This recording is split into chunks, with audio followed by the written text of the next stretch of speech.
Next എടുക്കാനുള്ള ടോപ്പിക്കാണ് determination of returns to a factor. Determination of returns to a factor. ഫാക്ടേഴ്സിൽ നിന്നും ഏതൊക്കെ ഫാക്ടേഴ്സ് ആണ്? ഫാക്ടേഴ്സ് ഓഫ് പ്രൊഡക്ഷൻ ടീച്ചർ പഠിപ്പിച്ചിരുന്നു. Land, labour, capital, organisation. അതാണ് ഫാക്ടേഴ്സ്. ആ ഫാക്ടേഴ്സിന്റെ നിർണയമാണ് നമ്മളിവിടെ പഠിക്കുന്നത്. Determination of returns to a factor. അപ്പോൾ ഫാക്ടർ എന്ന് പറയുമ്പോൾ ഏതൊക്കെയാണ്? 4 ഫാക്ടേഴ്സ് ആണുള്ളത്. Land, labour, capital, organisation. അതിൻ്റെ റിട്ടേണുകളെ കുറിച്ചാണ് ഇവിടെ ഡിറ്റർമൈൻ ചെയ്യുന്നത്. ടോപ്പിക് വ്യക്തമായിട്ടുണ്ടായിരിക്കും. ഫാക്ടേഴ്സിൻ്റെ ഓരോ ഫാക്ടേഴ്സിൽ നിന്നും ലഭ്യമാകുന്ന റിട്ടേണുകളെ കുറിച്ചാണ് നമ്മളിവിടെ ഡിറ്റർമിനേഷൻ ചെയ്യുന്നത്. നമുക്കറിയാം. അപ്പോൾ ലാൻഡ് എന്ന് പറയുമ്പോൾ അതിൻ്റെ റിട്ടേൺ ആണ് റെന്റ്. ലേബർ എന്ന് പറയുമ്പോൾ അതിൻ്റെ റിട്ടേൺ ആണ് വേജ്. ക്യാപിറ്റൽ എന്ന് പറയുമ്പോൾ അതിൻ്റെ റിട്ടേൺ ആണ് ഇൻട്രസ്റ്റ്. അതേപോലെ തന്നെ പിന്നെ നമ്മൾക്കറിയാം പ്രോഫിറ്റ്. ഓർഗനൈസേഷൻ അഥവാ എന്റർപ്രണർഷിപ്പ്, അതിൻ്റെ റിട്ടേൺ ആണ് പ്രോഫിറ്റ് എന്ന് പറയുന്നത്, അല്ലേ? അപ്പൊ നമ്മൾക്ക് ഈ determination of return to a factor ഏതൊക്കെയാണെന്ന് അറിയാം. ലാൻഡ്, ലേബർ, ക്യാപിറ്റൽ, എന്റർപ്രണർഷിപ്പ് അഥവാ ഓർഗനൈസേഷൻ. അതിൻ്റെ ഓരോന്നിൻ്റെയും റിട്ടേണുകളെ കുറിച്ചാണ് നമ്മളിവിടെ വിശകലനം ചെയ്യുന്നത്. First one, rent. എന്താണ് റെന്റ്? ലാൻഡിന് കിട്ടുന്ന റിട്ടേൺ ആണ് റെന്റ്. ലാൻഡിൽ നിന്നും കിട്ടുന്ന റിട്ടേൺ ആണ് റെന്റ്. അപ്പൊ നമുക്കറിയാം, land is such a factors of production whose total supply is fixed. ഒരു ഫാക്ടേഴ്സ് ഓഫ് പ്രൊഡക്ഷനിൽ ലാൻഡിന്റെ ടോട്ടൽ സപ്ലൈ എന്ന് പറയുന്നത് എങ്ങനെയായിരിക്കും? ഫിക്സഡ് ആയിരിക്കും. കാരണം ഒരിക്കലും ഭൂമി കൂടാനും പോകുന്നില്ല, കുറയാനും പോകുന്നില്ല. നമ്മൾ അതിൽ ഓരോ പ്രവർത്തികൾ ചെയ്തുകൊണ്ടിരിക്കുന്നു എന്നേ ഉള്ളൂ. അപ്പോൾ നമ്മൾ പറയും ഭൂമി കുറഞ്ഞുകൊണ്ടിരിക്കുകയാണെന്ന് നമ്മൾ പറയുന്നുണ്ടെങ്കിലും ഭൂമി കൂടാനും പോകുന്നില്ല, കുറയാനും പോകുന്നില്ല. ലാൻഡ് എന്ന് പറയുന്നത് എപ്പോഴും ലാൻഡിന്റെ സപ്ലൈ, അതായത് land is such a factors of production whose total supply is fixed. ലാൻഡിന്റെ സപ്ലൈ എന്ന് പറയുന്നത് എപ്പോഴും എങ്ങനെയാണ്? ഫിക്സഡ് ആണ്. But the demand for land is also derived demand. എന്നാൽ ലാൻഡിന്റെ ഡിമാൻഡ് നിശ്ചയിക്കുന്നത് ആരാണ്? ഡിമാൻഡ് ആണ്. For the example soybean farm.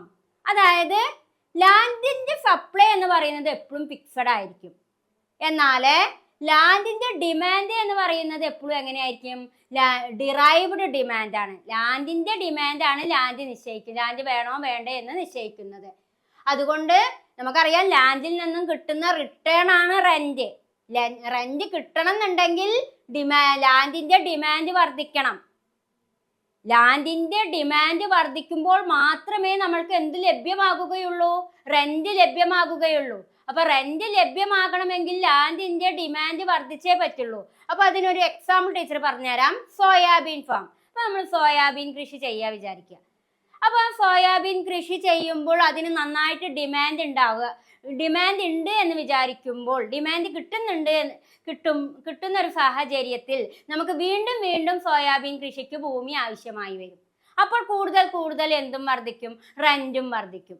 ലാൻഡിന്റെ ഉപയോഗം വർദ്ധിക്കുമ്പോഴാണ് റെന്റും വർദ്ധിക്കാൻ കാരണമാകുക. ലാൻഡിന്റെ യൂസ്ഫുൾ ആയിട്ട് ലാൻഡ് ഉപയോഗിച്ചു കൊണ്ടിരിക്കുമ്പോൾ എന്തും ഇൻക്രീസ് ചെയ്ത് വരുന്നതാണ് അവിടെ അർത്ഥമാക്കുന്നത്. റെന്റും വർദ്ധിക്കും. അതുകൊണ്ടാണ് എന്ത് പറയാനുള്ള കാരണം?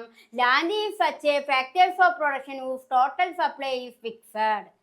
ലാൻഡിന്റെ ടോട്ടൽ സപ്ലൈ എപ്പോഴും എങ്ങനെയായിരിക്കും? ലാൻഡിന്റെ കേസിൽ ടോട്ടൽ സപ്ലൈ എന്ന് പറയുന്നത് ഫിക്സഡ് ആയിരിക്കും.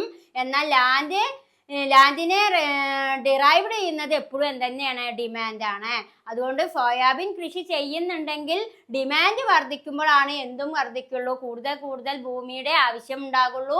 അപ്പോൾ എന്തും വർദ്ധിക്കും? റെന്റും വർദ്ധിക്കും. അതുകൊണ്ടാണ് ആ ഡയഗ്രത്തിലെ ഡിമാൻഡ് ഡൗൺവാർഡ് സ്ലോപ്പിങ്ങിലും സപ്ലൈ എന്ന് പറയുന്നത് ഫിക്സഡ് ആയിട്ടും കാണിക്കാനുള്ള കാരണം.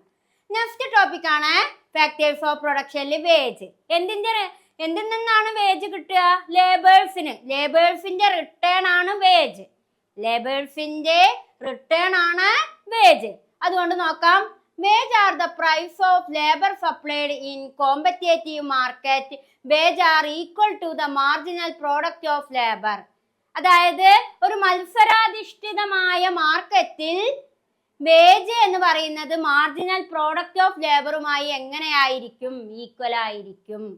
ഒരു മത്സരാധിഷ്ഠിതമായ മാർക്കറ്റില് വേജ് എന്ന് പറയുന്നത് മാർജിനൽ പ്രോഡക്റ്റ് ഓഫ് ലേബറുമായിട്ട് ഈക്വൽ ആണ്. അതുകൊണ്ട് തന്നെ wage are in equilibrium when the downward sloping labor demand curve cross the upward sloping labor supply curve. വേജിന്റെ കേസില് ഡൗൺവാർഡ് ഫ്ലോപ്പിംഗിലെ ലേബർ ഡിമാൻഡ് കർവ്, അതായത് ഡിമാൻഡിന്റെ കാര്യത്തിൽ ലേബറും ഡൗൺവാർഡ് ഫ്ലോപ്പിംഗിലുള്ള ലേബർ ഡിമാൻഡ് കർവും ക്രോസ് കണ്ടോ, cross ചെയ്തുകൊണ്ട് upward ഫ്ലോപ്പിംഗിലുള്ള labour survey കർവും equal ആവുമ്പോഴാണ് ഒരു ലേബർക്ക് എന്ത് ലഭ്യമാകുക? Wage ലഭ്യമാകുന്നത്. ലേബറിന്റെ return ആണ് വേജ്. അതുകൊണ്ട് തന്നെ വേജ് ലഭ്യമാകണമെങ്കിൽ എങ്ങനെ ആയിരിക്കണം situation? Wage are in equilibrium when the downward sloping labor demand curve crosses the upward sloping labor supply curve. അതായത് ഡൗൺവാർഡ് ഫ്ലോപ്പിംഗ് ലേബർ ഡിമാൻഡ് കർവും അപ്വാർഡ് ഫ്ലോപ്പിംഗ് ലേബർ സപ്ലൈ കർവും equal ആകുമ്പോഴാണ് എന്ത് ലഭ്യമാകുന്നത്? ഒരു ലേബറിന് വേജ് റിട്ടേൺ ആയി ലഭിക്കുന്നത്. ഇവിടെ ശ്രദ്ധിച്ചു നോക്കൂ, ഡയഗ്രാം കണ്ടുവോ? ഡിമാൻഡും ലേബർ സപ്ലൈയും അതേപോലെ തന്നെ ലേബർ ഡിമാൻഡും ഈക്വൽ ആകുമ്പോഴാണ് എന്ത് ലഭ്യമായി തീരുന്നത്? വേജ് ലഭ്യമായി തീരുന്നത്. ലേബർ സപ്ലൈയും അതേപോലെ ലേബറിന്റെ സപ്ലൈയും ഈക്വൽ ആകുമ്പോഴാണ് ഇവിടെ എന്ത് ലഭ്യമായി തീരുന്നത്? വേജ് ലഭ്യമാകുന്നത്. അതുകൊണ്ട് തന്നെ ലേബറിന്റെ റിട്ടേൺ ആണ് ഏത്? വേജ്. നെക്സ്റ്റ് പോയിന്റ് ആണ് ഇൻട്രസ്റ്റ്. പലിശ. ഇൻട്രസ്റ്റ് ഏതിന്റെ റിട്ടേൺ ആണ്? ഇൻട്രസ്റ്റ്? നമുക്കറിയാം, ക്യാപിറ്റലിൽ നിന്നും കിട്ടുന്ന റിട്ടേൺ ആണ് ഇൻട്രസ്റ്റ്. അതുകൊണ്ട് തന്നെ capital is a factor of production made by human beings. മനുഷ്യനിർമ്മിതമായ ഏതൊരു ഉൽപാദനത്തിനെയും നമുക്ക് എന്ത് പറയാം? ക്യാപിറ്റൽ. മനുഷ്യനിർമ്മിതമായിട്ടുള്ള എന്തിനേയും നമുക്ക് മൂലധനം എന്ന് പറയാം. അതായത് മിഷനറികളെ, ബിൽഡിങ്ങുകളെ, അതൊക്കെ എന്താണ്? ക്യാപിറ്റലാണ്. അതൊക്കെ ഇന്നല്ലെങ്കിൽ നാളെ അതിൽ നിന്ന് എന്ത് ലഭ്യമാകും? മൂലധനം ലഭ്യമാകും. അപ്പൊ ക്യാപിറ്റലിന്റെ റിട്ടേൺ ആണ് എന്ത്? Interest. The cost of using capital service is known as the rental rate for capital and return to the owner of capital is known as interest. അതായത് ഒരു ക്യാപിറ്റൽ സർവീസ് എന്ന് പറയുന്നത് എന്താണ്? the rental rate for capital and return to the owner of capital. ഒരു ഓണർക്ക് കിട്ടുന്ന return ആണ് ഏത്? Capital rate. ആ ക്യാപിറ്റൽ റേറ്റിനെയാണ് നമ്മൾ എന്ത് പറയുന്നത്? ക്യാപിറ്റൽ നിരക്ക് എന്ന് പറയുമ്പോൾ അതാണ് ഏത്? ഇൻട്രസ്റ്റ്. ഒരു ഓണർ പണം മുടക്കി അദ്ദേഹം ബിൽഡിങ്ങുകൾ വാങ്ങുന്നു. ആ ബിൽഡിങ്ങുകൾ അദ്ദേഹത്തിന് മൂലധനമാണ്, ഒരു ആസ്തിയാണ്, അസറ്റാണ്. അതുകൊണ്ട് തന്നെ അതിൽ നിന്നും കിട്ടുന്ന റിട്ടേണിനെയാണ് ഇവിടെ എന്ത് പറയുന്നത്? ഇൻട്രസ്റ്റ്. നമ്മൾക്ക് capital is a factor of production made by human beings എന്നാ പറയുന്നത്. മനുഷ്യനിർമ്മിതമായിട്ടുള്ള ഏതൊരു പ്രൊഡക്ഷനെയും നമുക്ക് എന്ത് പറയാം? ക്യാപിറ്റൽ എന്ന് പറയാം.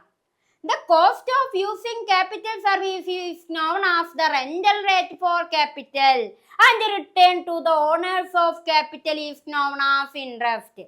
മൂലധനത്തിൽ നിന്നും ലഭ്യമാകുന്ന റിട്ടേൺ, ഒരു ഓണറിന് കിട്ടുന്ന റിട്ടേൺ ആണ് എന്ത്? ഇൻട്രസ്റ്റ്. നെക്സ്റ്റ് നമുക്കറിയാം. അതുകൊണ്ട് തന്നെ ക്യാപിറ്റലിന്റെ റിട്ടേൺ ആണ് ഇൻട്രസ്റ്റ്. ഈ ഇൻട്രസ്റ്റിനെ 3 രീതിയിലാണ് ഡിവൈഡ് ചെയ്തിട്ടുള്ളത്. Interest are divided into 3 types. Theories of interest. ഏതൊക്കെ തിയറികളാണുള്ളത്? First one loanable funds theory, second one liquidity preference theory and third one time preference approach. എന്താണ് ലോണബിൾ ഫണ്ട്സ് തിയറി എന്ന് നമുക്ക് നോക്കാം. This theory relies on demand for borrowing and supply of loanable fund to determine the rate at which transaction will take place. This theory relies on demand for borrowing. അതായത് ബൊറോവിങ്ങും അതേപോലെ എന്താണ് ലോണബിൾ, കടം ചോദിക്കുകയും അതേപോലെ തന്നെ അത് വായ്പയായി വിതരണം ചെയ്യുകയും ചെയ്യുന്ന സാഹചര്യത്തെയാണ് നമ്മൾ എന്ത് പറയുക? Loanable fund theory. This theory relies on demand for borrowing. എന്ത് ഡിമാൻഡ് ചെയ്യപ്പെടുന്നു? Borrowing and supply of loanable fund. അതായത് ബൊറോവിങ് ഡിമാൻഡ് ചെയ്യപ്പെടുമ്പോൾ അവിടെ എന്ത് സംഭവിക്കുന്നു? ഫണ്ട് ലോൺ ആയിട്ട് നൽകപ്പെടുന്നു. അത്തരത്തിലുള്ള ട്രാൻസാക്ഷൻ, കൈമാറ്റം, അത്തരത്തിലുള്ള കൈമാറ്റത്തെയാണ് ഏത് തിയറി എന്നറിയപ്പെടുന്നത്? Loanable fund theory. And then the rate at which demand for fund equal supply of fund will the rate of interest. അതുകൊണ്ട് തന്നെ ലോണബിൾ ഫണ്ട് തിയറിയിൽ ഇൻട്രസ്റ്റ് നിശ്ചയിക്കുക ആരൊക്കെ ചേർന്നാണ്? the rate at which demand for fund. അതായത് ഒരു ഫണ്ടിന്റെ ഡിമാൻഡ്, റേറ്റ് അറ്റ് വെച്ച് demand for fund equal supply of fund. അതായത് ലോണിന്റെ ഡിമാൻഡും സപ്ലൈയും ഈക്വൽ ആവുമ്പോഴാണ് ലോണബിൾ ഫണ്ട് തിയറിയിൽ എന്ത് ഉണ്ടാകുന്നത്? ഇൻട്രസ്റ്റ് ഉണ്ടാകുന്നത്. അതുകൊണ്ട് തന്നെ ലോണബിൾ ഫണ്ട് തിയറി നിശ്ചയിക്കപ്പെടുന്നത് ആ ലോണിന്റെ ഡിമാൻഡും അതേപോലെ തന്നെ സപ്ലൈയും ഈക്വൽ ആകുമ്പോഴാണ്. അപ്പോൾ അവിടെ എന്തും രൂപപ്പെടും? ഇൻട്രസ്റ്റും. അപ്പോഴാണ് നമുക്കറിയാം, നമ്മൾ ബാങ്കിൽ നിന്നും ലോണ് ആവശ്യപ്പെടുമ്പോൾ നമുക്ക് ആ ലോണ് ലഭ്യമാകുമ്പോഴാണ് നമ്മൾ എന്തടയ്ക്കാൻ ബാധ്യസ്ഥരാകുന്നത്? ഇൻട്രസ്റ്റ് അടയ്ക്കാൻ ബാധ്യസ്ഥരാകുന്നത്. അതുകൊണ്ട് തന്നെ ലോണബിൾ ഫണ്ട് തിയറിയിൽ പറയുന്നത്, ലോണബിൾ ഫണ്ട് തിയറിയിൽ ഇൻട്രസ്റ്റ് ലഭ്യമാകുക എപ്പോഴാണ്? The rate at which demand for fund equal supply of fund will be rate of interest. Rate of interest ലഭ്യമാകുന്നത് ഡിമാൻഡ് ഫോർ ഫണ്ടും സപ്ലൈ ഓഫ് ഫണ്ടും ഈക്വൽ ആകുമ്പോഴാണ് ലോണബിൾ ഫണ്ട് തിയറിയിൽ എന്ത് ലഭ്യമാകുന്നത്? Rate of interest. And then next point, liquidity preference theory. എന്താണ് liquidity preference theory? ആരാണ് അത് ഡെവലപ്പ് ചെയ്തിരിക്കുന്നത്? Liquidity preference theory developed by Keynes. അതായത് കെയ്ൻസ് ആണ് ലിക്വിഡിറ്റി പ്രിഫറൻസ് തിയറി ഡെവലപ്പ് ചെയ്തിരിക്കുന്നത്. ഇനി എന്താണ് liquidity preference theory? he related demand for money and rate of interest to aggregate level of income in the society. Demand for മണിയും rate of ഇൻട്രസ്റ്റും തമ്മിലുള്ള ആ ഒരു ബന്ധമാണ് ഏത്? Liquidity preference theory. Liquidity preference theory develop ചെയ്തിരിക്കുന്നത് Keynes ആണ്. he related demand for money and rate of interest. Demand for മണിയും rate of ഇൻട്രസ്റ്റും തമ്മിലുള്ള റിലേഷൻ, ആ റിലേഷൻ ആണ് സൊസൈറ്റിയിലെ എന്ത് ലെവൽ നിശ്ചയിക്കുന്നത്? ഇൻകം നിശ്ചയിക്കുന്നത്. അതിനെയാണ് എന്ത് പറയുന്നത്? Liquidity preference theory. And then third point ആണ് time preference approach. Time preference, time പറഞ്ഞാൽ എന്താണ്? സമയത്തിനെ പ്രിഫറൻസ് ചെയ്യുക. Time preference approach. This theory was developed by Irving Fisher. His idea was the consumer tries to compare present consumption and future consumption. എന്താണ് time preference അപ്രോച്ചിൽ പറയുന്നത്? that consumer tries to compare present consumption.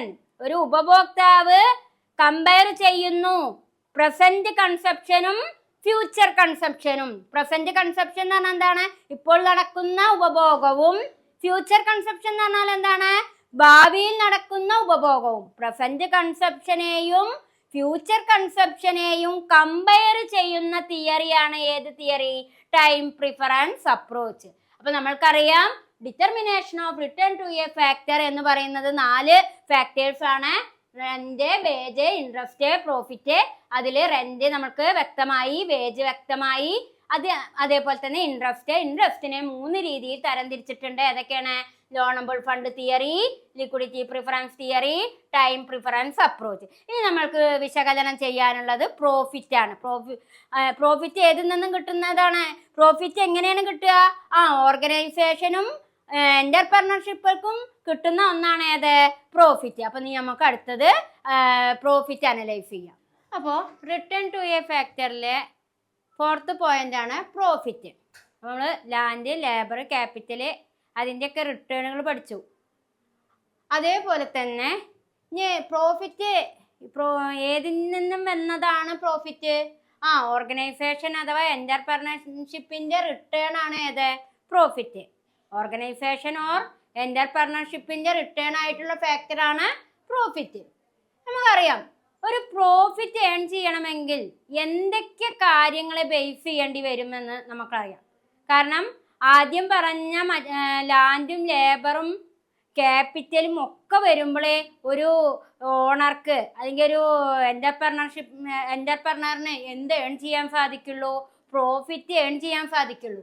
അതുകൊണ്ട് തന്നെ എന്റർപ്രണറുടെ അല്ലെങ്കിൽ ഓർഗനൈസേഷന്റെ return ആണ് ഏത്? Profit.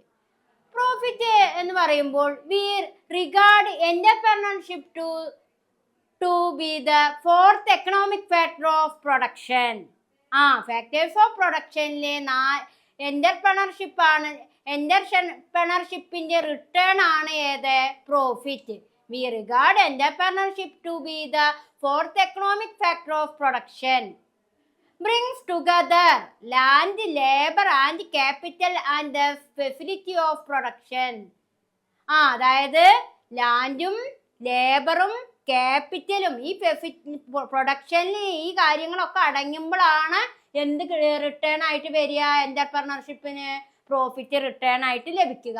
അപ്പൊ brings together land, labour and capital and the facility of production. ഉൽപാദനത്തിൽ ഏതൊക്കെ ഫെസിലിറ്റികൾ പങ്കുചേരണം? ലാൻഡും ലേബറും ക്യാപിറ്റലും ചേരുമ്പോഴാണ് എന്റർപ്രണർഷിപ്പിന് എന്ത് ലഭ്യമാകുള്ളൂ? ഒരു എന്റർപ്രണർക്ക് അല്ലെങ്കിൽ ഒരു സംരംഭകന് എന്ത് കിട്ടുള്ളൂ? പ്രോഫിറ്റ് റിട്ടേൺ ആയിട്ട് ലഭിക്കുകയുള്ളൂ. അതുകൊണ്ട് തന്നെ പ്രോഫിറ്റ് എന്ന് പറയുമ്പോൾ 2 ടൈപ്സ് ഉണ്ട്. പ്രധാനമായും organisation and risk bearing. Profit are divided into 2 types. Organisation, risk bearing. എന്താണ് ഓർഗനൈസേഷൻ? പ്രോഫിറ്റിന്റെ പ്രധാന 2 ടൈപ്പുകളാണ് ഓർഗനൈസേഷനും risk bearing. Organisation, this consist of routine day to day activities associated with a business organisation and is called management. Organisation എന്ന് പറയുമ്പോൾ അത് ഏതിലൂടെയാണ് routine ചെയ്യുന്നത്? ഡേ ടു ഡേ ആക്ടിവിറ്റീസ്, ദൈനംദിന പ്രക്രിയകൾ ആരിലൂടെയാണ് കടന്നു പോകുന്നത്? മാനേജ്മെന്റ്. ഒരു ഓർഗനൈസേഷൻ എന്ന് പറയുമ്പോൾ ആ ഓർഗനൈസേഷൻ ആരിലൂടെയാണ് കടന്നു പോകുക? ഒരു മാനേജ്മെന്റിലൂടെയാണ്. അപ്പൊ ഒരു നല്ല ശക്തമായ ഒരു മാനേജ്മെന്റ് ആണെങ്കിൽ അവിടെ തീർച്ചയായിട്ടും എന്ത് ഏൺ ചെയ്യാൻ സാധിക്കും? പ്രോഫിറ്റ് ഏൺ ചെയ്യാൻ സാധിക്കും. അപ്പൊ നമുക്കറിയാം ഒരു എന്റർപ്രണറുടെ റിട്ടേൺ ആണ് പ്രോഫിറ്റ്. ആ പ്രോഫിറ്റ് ലഭ്യമാകുന്നത് 2 തരത്തിലൂടെയാണ്. ഓർഗനൈസേഷനും വേണം, റിസ്ക് ബിയറിംഗും വേണം. ഇനി ഓർഗനൈസേഷൻ എന്ന് പറയുന്നത് ആരേനെയാണ്? This consist of routine day to day activities associated with a business organisation and is called management. ദൈനംദിനത്തിലുള്ള ബിസിനസ് ആക്ടിവിറ്റികള് എന്ത് ചെയ്യുന്നു? കൈകാര്യം ചെയ്യുക ആരിലൂടെ ആയിരിക്കും? ഒരു മാനേജ്മെന്റിലൂടെ ആയിരിക്കും. ആ മാനേജ്മെന്റ് ആണ് എന്ത് നേടിയെടുക്കാൻ സഹായിക്കുക? പ്രോഫിറ്റ് ഏൺ ചെയ്യാൻ സഹായിക്കുക. അതേപോലെ തന്നെ പ്രോഫിറ്റിന് വരുന്ന മറ്റൊരു ടൈപ്പാണ് റിസ്ക് ബിയറിംഗ്. നമുക്കറിയാം ബിസിനസ് എന്ന് പറയുമ്പോൾ തന്നെ ഒരുപാട് റിസ്കുകളും ഒരുപാട് ഇഷ്യൂസുകളൊക്കെ നേരിടേണ്ടി വരുന്ന ഒരു മേഖലയാണ്. അതുകൊണ്ട് തന്നെ every business activity runs some risk of failure in the market. ഒരു ബിസിനസ് ആക്ടിവിറ്റിയെ, മാർക്കറ്റിൽ ഉണ്ടാകുന്ന ബിസിനസ് ആക്ടിവിറ്റിയെ തകർത്താൻ ഏത് കാരണമാകാം? റിസ്ക് ബിയറിംഗ് കാരണമാകാം. അപ്പോൾ നമുക്ക് പ്രോഫിറ്റ് ഏൺ ചെയ്യാൻ സാധിക്കുമോ? ബിസിനസ് ആക്ടിവിറ്റികളെ പലതരത്തിലുള്ള ഡിഫറൻ്റ് ആയിട്ടുള്ള ബിസിനസ് ആക്ടിവിറ്റികളെ തകർക്കാൻ ഏത് കാരണമാകും? റിസ്കുകൾ കാരണമാകും. പലതരത്തിലുള്ള റിസ്കുകൾ. അതിന് four the example uncertainty of market place. Market പ്ലേസിൽ ഉണ്ടാകുന്ന അനിശ്ചിതത്വം. അൺസർട്ടനിറ്റി പറഞ്ഞാല് അനിശ്ചിതത്വം. അപ്പൊ എന്തൊക്കെ റിസ്ക് ആണ് മാർക്കറ്റിൽ ഉണ്ടാകുക? അൺസർട്ടനിറ്റി ഓഫ് മാർക്കറ്റ് പ്ലേസ്, മാർക്കറ്റിൽ ഉണ്ടാകുന്ന അനിശ്ചിതത്വം. നാച്ചുറൽ കേസസ്, പ്രകൃതിപരമായിട്ടുള്ള പ്രശ്നങ്ങള്. Political factors. ഈ 3 കാര്യങ്ങൾ കൊണ്ടും പ്രോഫിറ്റ് ഏൺ ചെയ്യാൻ സാധിക്കില്ല. ബിസിനസ് ആക്ടിവിറ്റികൾ തകർച്ചയിലേക്ക് പോകും. അപ്പൊ ഇതൊക്കെയാണ് എന്തായിട്ട് ചൂണ്ടിക്കാണിക്കുന്നത്? Risk bearing. അപ്പൊ റിസ്ക് ബിയറിംഗ് എന്ന് പറഞ്ഞാൽ every business activity run some risk of failure in the market. മാർക്കറ്റില് ബിസിനസ് ആക്ടിവിറ്റികൾ തകർച്ച ഉണ്ടാകാൻ കാരണമാകുന്നുണ്ട്. അതിന് കാരണം എന്താണ്? റിസ്ക് ആണ്. ഏതൊക്കെ തരത്തിലുള്ള റിസ്ക് ആണ് ഉണ്ടാവുക? Uncertainty of market place uncertainty of market place. അങ്ങനെ പറഞ്ഞാൽ എന്താ? മാർക്കറ്റിൽ ഉണ്ടാകുന്ന അനിശ്ചിതത്വം. എന്തൊക്കെ അനിശ്ചിതത്വം ഉണ്ടാവുക മാർക്കറ്റില്? ചിലപ്പോൾ സാധനങ്ങളുടെ വില വർദ്ധിക്കാം. റോ മെറ്റീരിയൽസിന്റെ ഒക്കെ വില വർദ്ധിക്കുമ്പോൾ സാധനങ്ങൾ കിട്ടാതെ വരും. അപ്പോൾ അത് ബിസിനസ്സിനെ ബാധിക്കും. ചിലപ്പോൾ നമുക്കറിയാം, ഇപ്പൊ ഒരു ഫ്രൂട്ട് ഷോപ്പാണ് വിചാരിക്കുക. ആ ഫ്രൂട്ട് ഷോപ്പിൽ പെട്ടെന്ന് നിപ്പ വൈറസ് ബ്ലഡ് ചെയ്തു എന്നൊക്കെ പറയണ കേട്ട് കഴിഞ്ഞാൽ ആളുകൾ ആ ഷോപ്പിലേക്ക് ഫ്രൂട്ട്സ് തീരെ വാങ്ങാൻ പോകാതെയാവും. അതൊരു അൺസർട്ടനിറ്റിയാണ്, അതൊരു അനിശ്ചിതത്വമാണ്. അതേപോലെ തന്നെ നമുക്കറിയായിരുന്നു കൊറോണ വ്യാപനം. കൊറോണയൊക്കെ വന്ന ടൈമില് അത് അത്തരത്തിലൊക്കെ ഉണ്ടാകുന്ന വൈറസ് വ്യാപനങ്ങളെ, കാര്യങ്ങളൊക്കെ വല്ലാതെ വർദ്ധിക്കുമ്പോൾ, എക്കോണമിയിൽ ഉണ്ടാകുമ്പോൾ സമ്പദ് വ്യവസ്ഥയെ അത് ബാധിക്കും. അതാണ് അൺസർട്ടനിറ്റി ഓഫ് മാർക്കറ്റ് പ്ലേസ് എന്ന് പറയുന്നത്. നാച്ചുറൽ കേസസ് നമുക്കറിയാം, 2018 നമ്മുടെ കേരളത്തിൽ ഉണ്ടായ ഫ്ലഡ് അല്ലേ? അപ്പൊ അത്തരത്തില് വെള്ളപ്പൊക്കോ അതല്ലെങ്കിൽ മറ്റു രീതിയിലുള്ള നാച്ചുറൽ ഇഷ്യൂസ് ഒക്കെ ഉണ്ടാകുമ്പോൾ അത് ബിസിനസ് ആക്ടിവിറ്റികളെ തകർച്ചയിലേക്ക് കൊണ്ടുപോകാൻ കാരണമാകും. ആൻഡ് ദെൻ നെക്സ്റ്റ് ആണ് പൊളിറ്റിക്കൽ ഫാക്ടേഴ്സ്. രാഷ്ട്രീയപരമായിട്ടുള്ള ചില പ്രശ്നങ്ങൾ, ഇഷ്യൂസുകളൊക്കെ ഉണ്ടാകുമ്പോഴും എന്തിന് കാരണമാകും? ബിസിനസ് മേഖല തകരുന്നതിന് കാരണമാകും. ഇതാണ് റിസ്ക് ബിയറിംഗ്. അപ്പോ പ്രോഫിറ്റ് എന്ന് പറഞ്ഞാൽ എന്താണ്? ഒരു എന്റർപ്രണറിന് കിട്ടുന്ന റിവാർഡാണ് പ്രോഫിറ്റ്.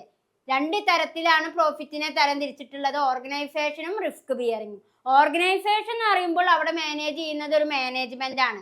നല്ലൊരു മാനേജ്മെന്റ് ഉണ്ടെങ്കിൽ തീർച്ചയായിട്ടും എന്ത് ഏൺ ചെയ്യാൻ സാധിക്കും? പ്രോഫിറ്റ് ഏൺ ചെയ്യാൻ സാധിക്കും. അടുത്തത് എന്താണ്? Risk bearing. റിസ്ക് ബിയറിംഗ് എന്ന് പറഞ്ഞാൽ പലതരത്തിലുള്ള റിസ്കുകളെ എവിടെ ഫേസ് ചെയ്യാം എന്നാ പറയുന്നത്? ബിസിനസ് ആക്ടിവിറ്റികളിൽ ഫേസ് ചെയ്യാം. ഏതൊക്കെ റിസ്കുകളാണ് ഫേസ് ചെയ്യേണ്ടി വരിക? അൺസർട്ടനിറ്റി ഓഫ് മാർക്കറ്റ് പ്ലേസ്, മാർക്കറ്റിൽ ഉണ്ടാകുന്ന അനിശ്ചിതത്വങ്ങളെ, നാച്ചുറൽ കേസസ്, പൊളിറ്റിക്കൽ ഫാക്ടേഴ്സ്, ഇതൊക്കെയാണ് റിസ്ക് ബിയറിംഗ് ആയിട്ട് വ്യക്തമാക്കുന്നത്. അടുത്തത് accounting profit and economic profit. ഓരോ പ്രോഫിറ്റുകളെ, 3 പ്രോഫിറ്റുകളെ കുറിച്ചാണ് നമുക്ക് പറയാനുള്ളത്. Accounting profit and economic profit, theories of profit, അതേപോലെ തന്നെ uncertainty and profit and market structure. അപ്പോൾ accounting profit and economic profit, theories of profit. ആ തിയറീസ് ഓഫ് പ്രോഫിറ്റിനെ ഡിവൈഡ് ചെയ്തതാണ് 3 കേട്ടോ. ഏതൊക്കെയാണ്? പ്രോഫിറ്റ് ആസ് റിവാർഡ് ഫോർ ഇന്നോവേഷനും, അതേപോലെ uncertainty and പ്രോഫിറ്റും, profit and market സ്ട്രക്ചറും. അതിൽ accounting profit and economic profit. എന്താണ് accounting profit and economic profit എന്ന് പറഞ്ഞാല്? an account define the profit as the difference between total revenue earned during the year and cost incurred during the same period. ഒരു same കാലഘട്ടത്തില് ഏതൊക്കെ തമ്മിലുണ്ടാകുന്ന difference ആണ് accounting profit എന്ന് പറയുന്നത്? Accounting profit and economic profit ആണ് നമ്മൾ ഇവിടെ define ചെയ്യുന്നത്. അക്കൗണ്ടിങ് പ്രോഫിറ്റ് എന്ന് പറയുമ്പോൾ എന്താണത്? Account define the profit as the difference between total revenue earned during the year and cost incurred during the same period. ഒരു സെയിം പീരിയഡിലെ മൊത്തത്തിലുണ്ടാകുന്ന വരുമാനവും ടോട്ടൽ റവന്യൂവും, പിന്നെ ഏതാ? കോസ്റ്റ്, ചെലവ്. മൊത്തത്തിൽ ലഭ്യമാകുന്ന വരുമാനവും ചെലവും തമ്മിലുള്ള ഡിഫറൻസ് ആണ് എന്ത്? Accounting profit. ഇത്രയേ ഉള്ളൂ. അക്കൗണ്ടിങ് പ്രോഫിറ്റ് എന്ന് പറഞ്ഞാൽ ടോട്ടൽ റവന്യൂവും അതേപോലെ തന്നെ പിന്നെ ഏതാണ്? ഏത് തമ്മിലുള്ള ഡിഫറൻസ് ആണെന്നാ പറയുന്നത്? കോസ്റ്റും. അതേപോലെ തന്നെ കോസ്റ്റും. ഏതൊക്കെ തമ്മിലുള്ള ഡിഫറൻസ് ആണ്? ടോട്ടൽ റവന്യൂവും കോസ്റ്റും തമ്മിലുണ്ടാകുന്ന ഡിഫറൻസ് ആണ് അക്കൗണ്ടിങ് പ്രോഫിറ്റ്. അപ്പൊ അക്കൗണ്ടിങ് പ്രോഫിറ്റ് എന്ന് പറഞ്ഞാല് ഒരു സെയിം ഇയറില് ഒരേ കാലഘട്ടത്തില് മൊത്തത്തിൽ വരുന്ന വരുമാനവും ചെലവും തമ്മിലുണ്ടാകുന്ന ഡിഫറൻസ് ആണ് അക്കൗണ്ടിങ് പ്രോഫിറ്റ്. ഇനി ചെലവ് എന്ന് പറയുമ്പോൾ എന്താണ്? Including depreciation. പലതരത്തിലുള്ള തേയ്മാനങ്ങൾ സംഭവിക്കാം. നമുക്കറിയാം ഒരു വർഷത്തിലെ അക്കൗണ്ടിങ് പ്രോഫിറ്റ് കാൽക്കുലേറ്റ് ചെയ്യുമ്പോൾ ഒരു വലിയ കമ്പനിയാണ്. ആ വലിയ കമ്പനിയിലെ ഒരു വർഷത്തെ അക്കൗണ്ടിങ് പ്രോഫിറ്റ് കാൽക്കുലേറ്റ് ചെയ്യുക പറഞ്ഞാൽ എങ്ങനെ ചെയ്യുക? മൊത്തം വരുമാനവും മൊത്തം ചെലവും എന്ത് ചെയ്യും? മൊത്തം വരുമാനത്തിൽ നിന്നും മൊത്തം ചെലവ് മൈനസ് ചെയ്യുക. അപ്പൊ നമ്മള് ആ ചെലവ് എന്ന് പറയുന്നത് എന്തിനുള്ള ചെലവാണ്? പലതരത്തിലുള്ള മിഷനറികൾക്കും തേയ്മാനം സംഭവിക്കാം. അപ്പൊ അതിനൊക്കെ അതൊക്കെ മോഡിഫിക്കേഷൻ ചെയ്യണമെങ്കിലും അതിൽ പുതിയ പുതിയ ടെക്നോളജികൾ യൂസ് ചെയ്യണമെങ്കിലൊക്കെ അതിന് ഒരുപാട് എക്സ്പെൻഡിച്ചർ ആയിട്ടുണ്ടായിരിക്കും. അതാണ് ഡിപ്രീസിയേഷൻ എന്ന് പറയാനുള്ള കാരണം. അപ്പൊ അക്കൗണ്ടിങ് പ്രോഫിറ്റ് പറഞ്ഞാൽ എന്താണ്? An account define the profit as the difference between total revenue earned during the year and cost, including depreciation incurred during the same period. ഒരേ കാലഘട്ടത്തിലെ മൊത്തം വരുമാനത്തിൽ നിന്നും മൊത്തം ചെലവ് മൈനസ് ചെയ്യുമ്പോഴാണ് ഏത് കിട്ടുന്നത്? Accounting profit. അപ്പൊ ചെലവ് എന്ന് പറയുമ്പോൾ അവിടെ ഡിപ്രീസിയേഷനും കൂടി വരുന്ന നമുക്കറിയാം. അതേപോലെ തന്നെ മറ്റ് ചെലവുകളും ഉണ്ടാവാം. റോ മെറ്റീരിയലിന് വരുന്ന ചെലവ്, ഫ്യൂൾ ആൻഡ് എനർജിക്ക് വരുന്ന ചെലവ്, വേജ് കൊടുക്കാൻ കൂലി കൊടുക്കാനുണ്ടാവുന്ന ചെലവ്, സാലറി കൊടുക്കാനുള്ള ചെലവ്, റെന്റ് കൊടുക്കാനുള്ള ചെലവ്, ഇൻഷുറൻസ് കൊടുക്കാനുള്ള ചെലവ്, ഇൻട്രസ്റ്റ് കൊടുക്കാനുള്ള ചെലവ്, ഇതൊക്കെ ഏതിൽ വരും?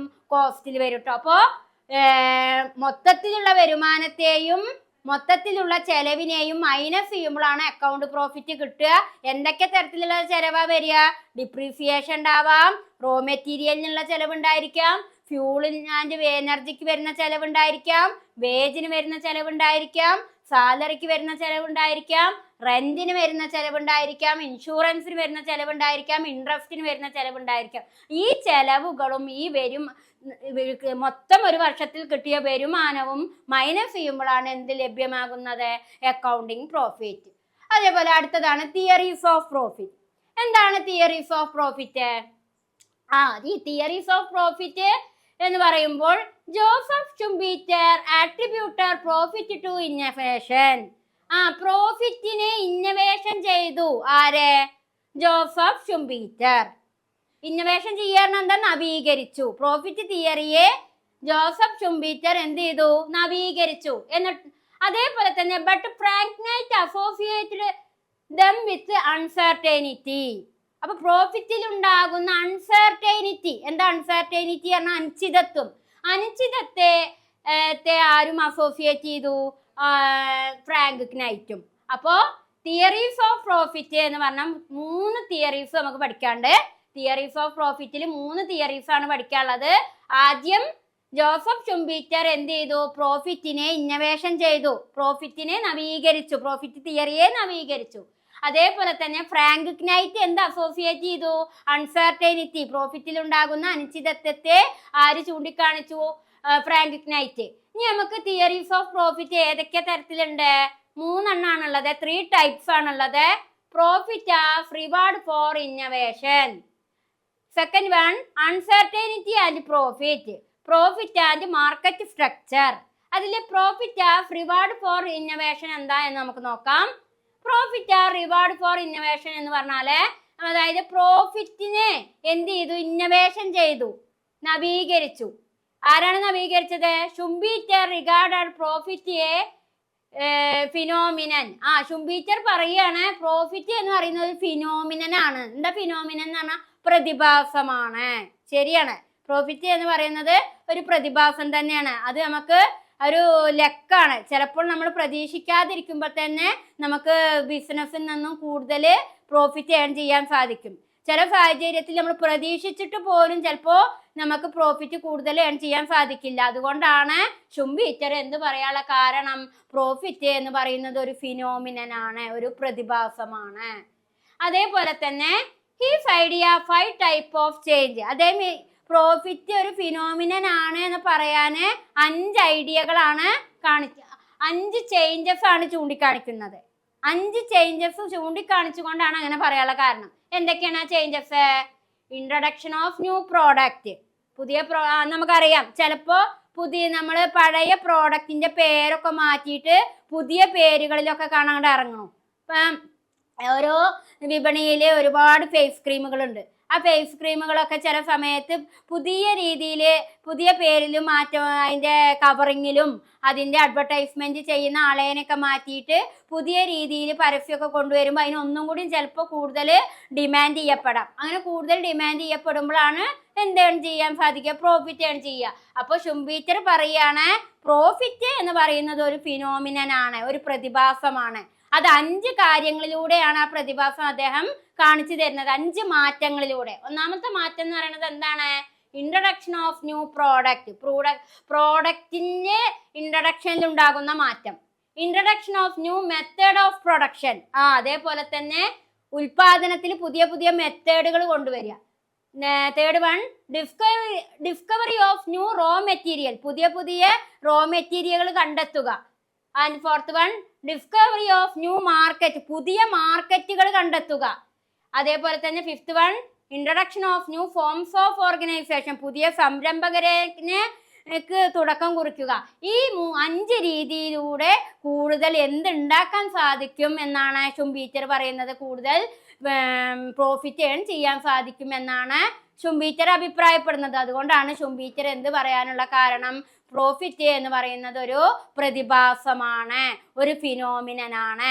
ആ പ്രതിഭാസം നിലനിൽക്കണമെങ്കിൽ 5 മാറ്റങ്ങൾക്ക് നമ്മൾ വിധേയരാകണം. എന്തൊക്കെ മാറ്റങ്ങളാണ് ചൂണ്ടിക്കാണിച്ചത്? അതായത് introduction of new product, introduction of new method of production, discovery of new raw material, discovery of new market, introduction of new forms of organisation. ഈ 5 മാറ്റങ്ങളിലൂടെയാണ് പ്രോഫിറ്റ് ഏൺ ചെയ്യാൻ സാധിക്കുക എന്നാണ് ആര് പറഞ്ഞത്? ഷുംബീറ്റർ. അതേപോലെ തന്നെ ഞാൻ പറഞ്ഞു തിയറീസ് ഓഫ് പ്രോഫിറ്റിൽ 3 എണ്ണാണുള്ളത്. ഇത് ബിയും സിയും ആണ്. ബി എന്താ? അൺസർട്ടനിറ്റി ആൻഡ് പ്രോഫിറ്റ്, പ്രോഫിറ്റിൽ ഉണ്ടാകുന്ന അനിശ്ചിതത്വവും പ്രോഫിറ്റ് ആൻഡ് മാർക്കറ്റ് സ്ട്രക്ചർ, പ്രോഫിറ്റും മാർക്കറ്റിന്റെ ഘടനയും. അപ്പൊ അതാണ് തിയറീസ് ഓഫ് പ്രോഫിറ്റിലെ 3 എണ്ണായിട്ട് വരുന്നത്. അതില് പ്രോഫിറ്റ് ഓഫ് റിവാർഡ് ഫോർ ഇന്നോവേഷനാണ് കൂടുതൽ 5 പോയിന്റ് ടീച്ചർ എക്സ്പ്ലെയിൻ ചെയ്ത് തന്നത്. ഇനി ഈ ബിയും സിയും ഉള്ള കാര്യങ്ങൾ നമുക്ക് അടുത്ത ക്ലാസ്സിലൂടെ മനസ്സിലാക്കാം. കുട്ടികളെ, ഇപ്പൊ തിയറീസ് ഓഫ് പ്രോഫിറ്റിൽ നമ്മൾ പ്രോഫിറ്റ് റിവാർഡ് ഫോർ ഇന്നോവേഷൻ നമ്മൾ ചർച്ച ചെയ്തു. അടുത്തതാണ് തിയറീസ് ഓഫ് പ്രോഫിറ്റിലെ ബി, അൺസർട്ടനിറ്റി ആൻഡ് പ്രോഫിറ്റ്. അതേപോലെ തന്നെ C, profit and market structure. എന്താണ് അൺസർട്ടനിറ്റി ആൻഡ് പ്രോഫിറ്റ് പറഞ്ഞാല്? പ്രോഫിറ്റിന്മേലുണ്ടാകുന്ന അനിശ്ചിതത്വങ്ങൾ. അൺസർട്ടനിറ്റി ആൻഡ് പ്രോഫിറ്റ്, പ്രോഫിറ്റിന്മേലുള്ള അനിശ്ചിതത്വങ്ങൾ. ഇവിടെ ശ്രദ്ധിക്കുക. Frank Knight defined profit as the difference between selling price and cost. Frank Knight ആണ് ഫ്രാങ്ക് നൈറ്റ് എന്താ ഇവിടെ ഡിഫൈൻ ചെയ്യുന്നത്? Profit as the difference between selling price and cost. Selling price, വിൽപ്പന. Sell ചെയ്യാൻ എന്താണ്? വിൽക്കുക. സെല്ലിംഗ് പ്രൈസ്, വിൽപ്പന വിലയും കോസ്റ്റും തമ്മിലുള്ള ഡിഫറൻസ് ആയിട്ടാണ് ഇവിടെ ചൂണ്ടിക്കാണിക്കുന്നത്. എന്തിന്? അൺസർട്ടനിറ്റിയെ. ഒരു പ്രോഫിറ്റിന്മേല് അൺസർട്ടനിറ്റി ഉണ്ടാകുക എന്ന് പറയുമ്പോൾ ഫ്രാങ്ക് നൈറ്റ് ഡിഫൈൻ ചെയ്യുന്നു.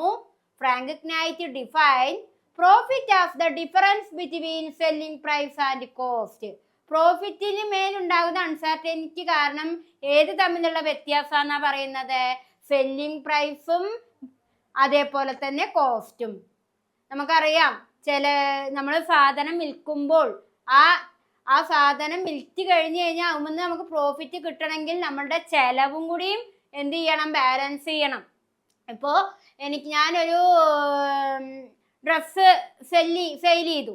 ആ ഡ്രസ്സിന് എനിക്ക് അത് ഉണ്ടാക്കാനുണ്ടായ ചെലവ് എന്ന് പറയുന്നത് 800 രൂപയാണെന്ന് വിചാരിക്കുക.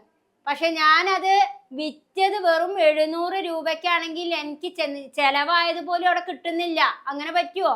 അപ്പൊ പ്രോഫിറ്റ് ഉണ്ടോ? ഇല്ല, അവിടെ നഷ്ടമാണ്, ലോസാ വരിക. പക്ഷേ ഞാനിപ്പോ ഒരു 800 രൂപയുടെ ചെലവ് ഇറക്കിക്കൊണ്ട് ഒരു ഡ്രസ്സ് മേക്ക് ചെയ്തിട്ടുണ്ടെങ്കിൽ ഞാൻ അത് 1000 രൂപയ്ക്കോ എബോ 1000-ന് മുകളിലൊക്കെ വിൽക്കപ്പെടുമ്പോഴാണ്, സെയിൽ ചെയ്യുമ്പോഴാണ് എനിക്ക് എന്ത് ഏൺ ചെയ്യാൻ സാധിക്കുക? പ്രോഫിറ്റ് ഏൺ ചെയ്യാൻ സാധിക്കുക. അതുകൊണ്ടാണ് നൈറ്റ് എന്ത് പറയാനുള്ള കാരണവും ഫ്രാങ്ക് നൈറ്റ് എന്ത് പറയാനുള്ള കാരണം പ്രോഫിറ്റ് എന്തിന്റെ വ്യത്യാസമാണ് എന്ന് പറയാനുള്ള കാരണം profit of the difference between selling price and cost. Selling price വിൽപ്പന വിലയും ചെലവും തമ്മിലുള്ള വ്യത്യാസമാണ് പ്രോഫിറ്റ് എന്ന് ആര് നിർവചിക്കാനുള്ള കാരണം ഫ്രാങ്ക് നൈറ്റ്. അത് അപ്പൊ നമുക്കറിയാം അതൊരു അൺസർട്ടനിറ്റിയാണ്, അതൊരു അനിശ്ചിതത്വമാണ് പ്രോഫിറ്റിന്മേലുള്ള. അതേപോലെ തന്നെ നെക്സ്റ്റ് പറയണേ selling price and cost depend on a host of factors. Selling പ്രൈസിനെയും കോസ്റ്റിനെയും ഒരുപാട് ഫാക്ടേഴ്സ് എന്ത് ചെയ്യുന്നുണ്ട്, ഡിപ്പെൻഡ് ചെയ്യുന്നുണ്ട്. ശരിയാണ് അല്ലെ? വിൽപ്പന വിലയെയും ചെലവിനെയും ഒരുപാട് ഫാക്ടേഴ്സ് എന്ത് ചെയ്യുന്നുണ്ട്, ഡിപ്പെൻഡ് ചെയ്യുന്നുണ്ട്. അതേപോലെ തന്നെ some of these can be covered by risk. അതേപോലെ തന്നെ എന്തും അവിടെ ഉണ്ടാകാറുണ്ട്, എന്ത് കവർ ചെയ്യപ്പെടാറുണ്ട്, റിസ്ക്. ഇപ്പൊ നമുക്കറിയാം സെല്ലിംഗ് പ്രൈസും കോസ്റ്റും തമ്മിലുള്ള ഡിഫറൻസ് ആണ് ഏത് പ്രോഫിറ്റ് എന്ന് പറയുന്നത്. നമുക്ക് സെല്ലിംഗ് പ്രൈസ് കൂടുതൽ വിലയ്ക്ക് വിൽക്കാൻ കഴിയുമ്പോഴേ നമുക്ക് ഇറങ്ങിയ ചെലവിനെ പിടിച്ചു നിർത്താൻ സാധിക്കുകയും അതേപോലെ തന്നെ പ്രോഫിറ്റ് ഏൺ ചെയ്യാനും സാധിക്കുള്ളൂ. അതുകൊണ്ടാണ് എന്ത് പറയാനുള്ള കാരണം selling price and cost depend on a host of factors എന്ന് പറയാനുള്ള കാരണം. ഒരുപാട് ഫാക്ടേഴ്സ് ഏതിനെ ഡിപ്പെൻഡ് ചെയ്യുന്നുണ്ട്, സെല്ലിംഗ് പ്രൈസിനെയും കോസ്റ്റിനെയും ഡിപ്പെൻഡ് ചെയ്യുന്നുണ്ട്. അതേപോലെ some of this can be covered by risk. എപ്പോഴും എന്താണ് ഒരു പ്രോഫിറ്റിന്മേലുള്ള അൺസർട്ടിനിറ്റി എന്ന് പറയുന്നത് റിസ്ക് ആണ്. Risk are insurable as well. അപ്പൊ നമുക്കറിയാം ഏത് ബിസിനസ് സ്ഥാപനവും ആ ബിസിനസ് സ്ഥാപനത്തെ എന്ത് റിസ്ക് ഉണ്ടാവുന്ന ഏത് ബിസിനസ് സ്ഥാപനങ്ങളും മുൻകൂട്ടി കാണുന്നുണ്ട് എന്തിനെ, റിസ്കിന്. അതുകൊണ്ട് അവർ എപ്പോഴും എന്ത് ചെയ്യാറുണ്ട്, ഇൻഷൂറബിൾ. ഇൻഷൂർ ചെയ്യാറുണ്ട് എന്താണ്, ഇൻഷൂർ ഇത്ര വർഷത്തേക്ക് ഇൻഷൂർ ചെയ്യും. എല്ലാ സ്ഥാപനങ്ങളും റിസ്ക് പരമാവധി കുറയ്ക്കുന്നതിന് വേണ്ടിയിട്ട് അവർ ആ സ്ഥാപനങ്ങൾ എന്ത് ചെയ്യാറുണ്ട്, ഇൻഷൂർ ചെയ്യുന്നു. This type of risk condition is completely predictable and discountable. അപ്പൊ റിസ്ക് കണ്ടീഷനെ ദിസ് ടൈപ്പ് ഓഫ് റിസ്ക് ഇത്തരത്തിലുള്ള റിസ്ക് കണ്ടീഷനെ കംപ്ലീറ്റ്ലി എന്ത് ചെയ്യാൻ കഴിയില്ല നമുക്ക്, പ്രെഡിക്റ്റബിൾ ആൻഡ് ഡിസ്കൗണ്ടബിൾ. അപ്പൊ ഇവിടെ പറയുന്നത് എന്താണ്, തിയറീസ് ഓഫ് പ്രോഫിറ്റിലെ അൺസർട്ടനിറ്റി ആൻഡ് പ്രോഫിറ്റ് ആണ് നമ്മൾ ഡിഫൈൻ ചെയ്തത്. പ്രോഫിറ്റിന്മേലുള്ള അൺസർട്ടനിറ്റി പറയുമ്പോൾ അതെന്താണ്, സെല്ലിംഗ് പ്രൈസിലും കോസ്റ്റിലും വരുന്ന ഡിഫറൻസ് ആണ്. അതേപോലെ തന്നെ സെല്ലിംഗ് പ്രൈസിനെയും കോസ്റ്റിനെയും എന്ത് ചെയ്യുന്നുണ്ട്, ഒരുപാട് ഫാക്ടേഴ്സ് ഡിപ്പെൻഡ് ചെയ്യുന്നുണ്ട്. അതേപോലെ തന്നെ നമ്മൾക്കറിയാം ഈ പ്രോഫിറ്റിന്മേൽ ഉണ്ടാകുന്ന ഒരു പ്രശ്നമാണ് ഏത്, റിസ്കിനെ തരണം ചെയ്യാൻ നമ്മൾ എന്ത് ചെയ്യും, ഇൻഷൂറബിൾ ചെയ്യുന്നു. ഇത്തരത്തിലുള്ള റിസ്ക് കണ്ടീഷൻ കംപ്ലീറ്റ്ലി എങ്ങനെ ആയിരിക്കും എന്നാ പറയുന്നത്, പ്രെഡിക്റ്റബിളും ഡിസ്കൗണ്ടബിളും ആയിരിക്കും. ഇത്തരത്തിലുള്ള റിസ്ക് കണ്ടീഷൻസ് കംപ്ലീറ്റ്ലി എന്ത് ചെയ്യപ്പെടുന്നു, പ്രെഡിക്റ്റബിളും ഡിസ്കൗണ്ടബിളും ആയിരിക്കും. ഓക്കെ, ദെൻ അടുത്ത തിയറീസ് ഓഫ് പ്രോഫിറ്റിലെ സി ആണ് ഏത്, profit and market structure. Market structure എന്ന് പറഞ്ഞാൽ എന്താ, മാർക്കറ്റിന്റെ ഘടന. മാർക്കറ്റിന്റെ ഘടന തന്നെ ഏതിലൂടെ കടന്നു പോകുന്നത്, പ്രോഫിറ്റിലൂടെയാണ്. ഒരു മാർക്കറ്റ് വളർന്ന് വളർന്ന് ആ മാർക്കറ്റിൽ ഒരുപാട് സ്ഥാപനങ്ങളും ഷോപ്പുകളും ഒരുപാട് കാര്യങ്ങൾ കടന്നു വരണമെങ്കിൽ, ഒരു മെട്രോ സിറ്റി ആയി മാറണമെങ്കിലൊക്കെ എന്ത് വേണം, ആ മാർക്കറ്റിലെ ഓരോ സ്ഥാപനവും എന്ത് ഏൺ ചെയ്യണം, പ്രോഫിറ്റ് ഏൺ ചെയ്യണം. അതുകൊണ്ടാണ് പ്രോഫിറ്റ് ആൻഡ് മാർക്കറ്റ് സ്ട്രക്ചർ എന്ന് പറയുന്നത്. ഇവിടെ ശ്രദ്ധിച്ചോളൂ, profit and market structure. If perfect competition prevailed, every producer will use same technology, will have perfect knowledge about product, cost and market condition. എന്താ ഇവിടെ പറയുന്നത്, ഏതൊരു മത്സരാധിഷ്ഠിതമായ വിപണി, പെർഫെക്റ്റ് കോമ്പറ്റീഷൻ നിലനിൽക്കുന്ന വിപണിയിലും എന്താവശ്യമാണ്, same technology, will perfect knowledge about product, cost and market condition. അതായത് ഏത് പെർഫെക്റ്റ് കോമ്പറ്റീഷൻ എന്ന് പറഞ്ഞാൽ ഒരു പൂർണ്ണ മത്സര വിപണി. പെർഫെക്റ്റ് കോമ്പറ്റീഷൻ മീൻസ് പൂർണ്ണ മത്സര വിപണിയിൽ എപ്പോഴും ഒരു പ്രൊഡ്യൂസർ എന്ത് യൂസ് ചെയ്യണം, ഈ perfect competition provided every producer will use. ഒരു പ്രൊഡ്യൂസർ ഒരു പെർഫെക്റ്റ് കോമ്പറ്റീഷനിൽ എന്ത് യൂസ് ചെയ്യണം, സെയിം ടെക്നോളജി, ഒരുപോലത്തെ മറ്റുള്ളവരെ എങ്ങനത്തെ ടെക്നോളജി ഉപയോഗിക്കുന്നുണ്ടോ അതേപോലത്തെ technology. Will have perfect knowledge, നല്ല പൂർണ്ണമായിട്ടുള്ള അറിവ്. എബൌട്ട് പ്രോഡക്റ്റിനെ കുറിച്ചുള്ള പൂർണ്ണമായ അറിവ്. കോസ്റ്റ് ആൻഡ് മാർക്കറ്റ് കണ്ടീഷൻ, മാർക്കറ്റിൽ ഉണ്ടാകുന്ന ചെലവിനെ കുറിച്ചുള്ള കാര്യങ്ങൾ ഇതൊക്കെ ആർക്ക് അറിഞ്ഞിരിക്കണം എന്നാ പറയുന്നത്? ഒരു പ്രൊഡ്യൂസറിന് അറിഞ്ഞിരിക്കണം. സച്ച് സ്കനാരിയോ, ഇത്തരം സാഹചര്യത്തിൽ leads to cost minimisation for all the production. ഇതൊക്കെ അറിഞ്ഞാൽ എന്ത് ചെയ്യാൻ സാധിക്കുന്ന പറയുന്നത്? സ്കനാരിയോ, ഇത്തരം സാഹചര്യത്തില് ഉൽപാദനത്തിൽ എന്ത് കുറയ്ക്കാൻ കഴിയും? കോസ്റ്റ് മിനിമൈസേഷൻ, ചെലവ് പരമാവധി കുറയ്ക്കാൻ കഴിയും. പ്രോഫിറ്റ് കിട്ടണമെങ്കിൽ എപ്പോഴും പ്രോഫിറ്റ്, ഒരു മാർക്കറ്റ് സ്ട്രക്ചറില് പ്രോഫിറ്റ് വർദ്ധിക്കണമെങ്കിൽ, ഇൻക്രീസ് ചെയ്യണമെങ്കിൽ എന്ത് ലോ ആയിരിക്കണം? കോസ്റ്റ് ലോ ആവണം, ലെസ് ആയിരിക്കണം. കോസ്റ്റ് എപ്പോഴും കുറയുമ്പോൾ മാത്രമേ ഒരു പ്രൊഡ്യൂസറിന് എന്ത് കൂടുതൽ ഏൺ ചെയ്യാൻ സാധിക്കുള്ളൂ? പ്രോഫിറ്റ് കൂടുതൽ വർദ്ധിക്കാൻ സാധിക്കുള്ളൂ. അതിന് ആ പ്രൊഡ്യൂസർ എന്തറിഞ്ഞിരിക്കണം? Same technology. അപ്പോഴത്തെ എല്ലാ ടെക്നോളജികളും വിൽ ഹാവ് പെർഫെക്റ്റ് നോളജ്, നല്ല അറിവ്. പ്രോഡക്റ്റിനെ കുറിച്ച് അറിവുണ്ടായിരിക്കണം. മാർക്കറ്റ് കണ്ടീഷനെ, കോസ്റ്റ് ആൻഡ് മാർക്കറ്റ് കണ്ടീഷൻ, മാർക്കറ്റിലെ ചെലവിനും കുറിച്ചും മാർക്കറ്റിലെ സാഹചര്യങ്ങളെ കുറിച്ചൊക്കെ ഒരു പ്രൊഡ്യൂസർക്ക് അറിവുണ്ടായിരിക്കുമ്പോഴേ പ്രൊഡ്യൂസറിന് എന്ത് കൂടുതൽ ഏൺ ചെയ്യാൻ സാധിക്കുള്ളൂ? പ്രോഫിറ്റ് കൂടുതൽ ഏൺ ചെയ്യാൻ സാധിക്കുള്ളൂ. അപ്പോൾ അതിലൂടെ എന്ത് കുറയാനും സാധിക്കണം? ചെലവ് പരമാവധി കുറയ്ക്കുക. പരമാവധി ചെലവിനെ കുറച്ചുകൊണ്ട് പരമാവധി മാക്സിമം പ്രോഫിറ്റ് ഏൺ ചെയ്യുക എന്നതാണ് ഏത് സ്ട്രക്ചർ? Market structure. അടുത്തതാണ് ലാസ്റ്റ്, ഈ ചാപ്റ്ററിലെ ലാസ്റ്റ് ടോപ്പിക്കാണ് ഏത്? Role of factor prices in pricing decision of the firm. Role of factor prices in, ഓരോ ഫാക്ടർ മേലുള്ള prices in pricing decision of the firm.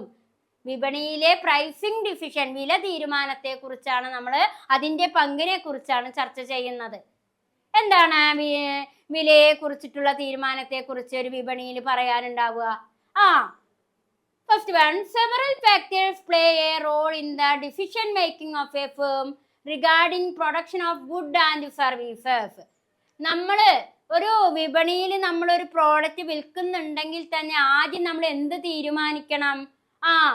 Several factors play a role in the decision making of a firm regarding production of goods and services.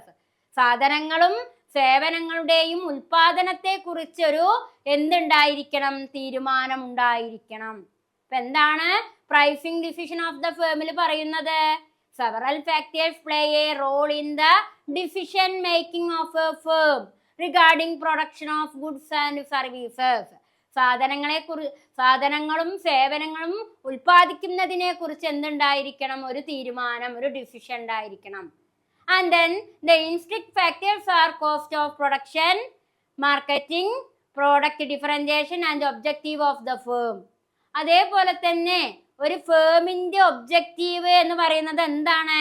Intrinsic factors. ഏതൊക്കെയാണ് intrinsic factors? Cost of production, marketing, product differentiation and objective of the firm.